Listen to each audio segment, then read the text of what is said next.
Começa agora o devocional. Não ter tempo para Deus é viver perdendo tempo.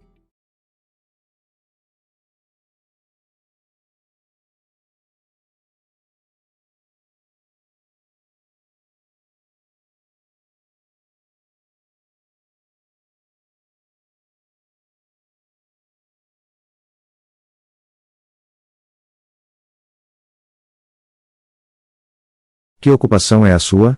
A nossa ocupação aponta para o que nós somos. A maneira como gastamos o nosso tempo mostra o nosso caráter. A primeira pergunta feita a Jonas, o profeta fujão, foi essa: que ocupação é a tua? Jonas 1.8, a pergunta confronta a sua atitude de desobediência ao chamado profético, que Deus lhe havia conferido. Nos dias de hoje, temos um grande desafio de estabelecer prioridades na maneira como dispomos o nosso tempo e ocupações. Muitas são as distrações, as demandas sociais, as ofertas de entretenimentos e as vitrines de consumo do nosso precioso tempo. Mas, afinal, o que devemos priorizar em nossa agenda diária? Em quais atividades Deus tem prazer em nos ver ocupados? Há muitas profissões que são dignas e podem honrar o nome de Deus, como também há muitos dons e serviços que podemos desenvolver diretamente na obra dele, mas, as ações mais notáveis que podemos dedicar a Deus, estão mais a ver com o que somos e sentimos, do que com o que fazemos. Há duas coisas que o nosso Deus onisciente e onipresente procura entre os moradores da terra: adoradores e intercessores. Os verdadeiros adoradores adorarão o Pai em espírito e em verdade, porque o Pai procura a tais que assim o adorem. João 4.23. A adoração é a razão da nossa existência, o motivo pelo qual nós fomos criados. Efésios 1.12, e, somente através de um relacionamento íntimo e pessoal com Deus, podemos adorá-lo.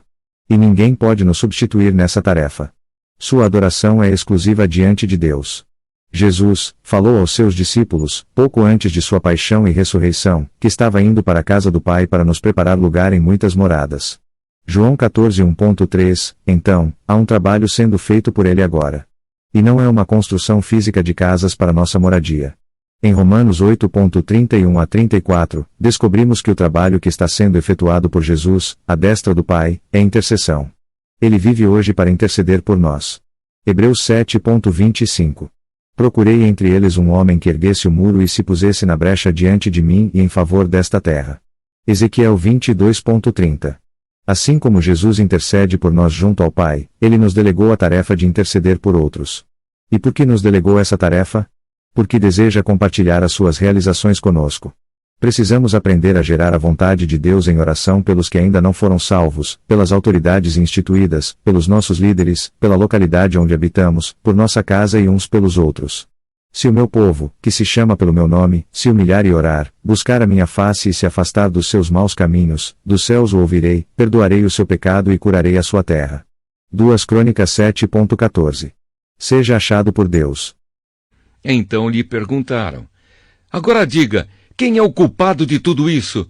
O que é que você está fazendo aqui? De onde você vem? De que país você é e qual é o seu povo? Mas virá o tempo, e de fato já chegou, em que os verdadeiros adoradores vão adorar o Pai em espírito e em verdade, pois são esses que o Pai quer que o adorem. Portanto, digo que nós, que fomos os primeiros a pôr a nossa esperança em Cristo, louvemos a glória de Deus. O amor de Deus que é nosso por meio de Cristo. Diante de tudo isso, o que mais podemos dizer? Se Deus está do nosso lado, quem poderá nos vencer? Ninguém. Porque Ele nem mesmo deixou de entregar o próprio Filho, mas o ofereceu por todos nós. Se Ele nos deu o seu Filho, será que não nos dará também todas as coisas? Quem acusará aqueles que Deus escolheu? Ninguém, porque o próprio Deus declara que eles não são culpados. Será que alguém poderá condená-los? Ninguém, pois foi Cristo Jesus quem morreu, ou melhor, quem foi ressuscitado e está à direita de Deus, e Ele pede a Deus em favor de nós.